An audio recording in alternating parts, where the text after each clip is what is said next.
I'm Claudette. And before we learn about the topic, we'll first discuss about inductive reasoning. Let's say you were given a bag full of candies. You first pick out a chocolate candy. Then you picked out two more candies, which also turned out to be chocolate. You then concluded that all the candies in the bag are chocolate. We have observed that 1. The bag is full of candies. 2. The candies you pulled out on both tries were chocolate. So we ended up with a conclusion that the bag is full of chocolate candies. While our observations are correct, our conclusion may or may not be.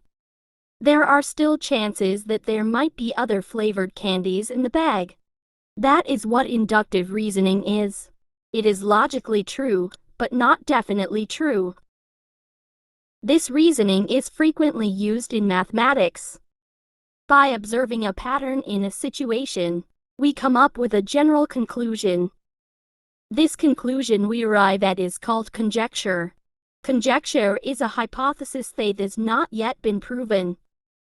To prove conjectures is where we use principle of mathematical induction. Mathematical induction is a technique of proving a statement, theorem, or formula which is thought to be true for each and every actual numbers n. By generalizing this in the form of a principle which we would use to prove any mathematical statement is the principle of mathematical induction. To better understand this, let's have an example. Here we have this statement. We have 3 steps to prove this statement true. First step is that we have to verify that P of 1 is true. We start with 1 equals n and we can see that it is n squared, so substitute n by 1. Having both the left and the right hand side equal proves that P of 1 is true.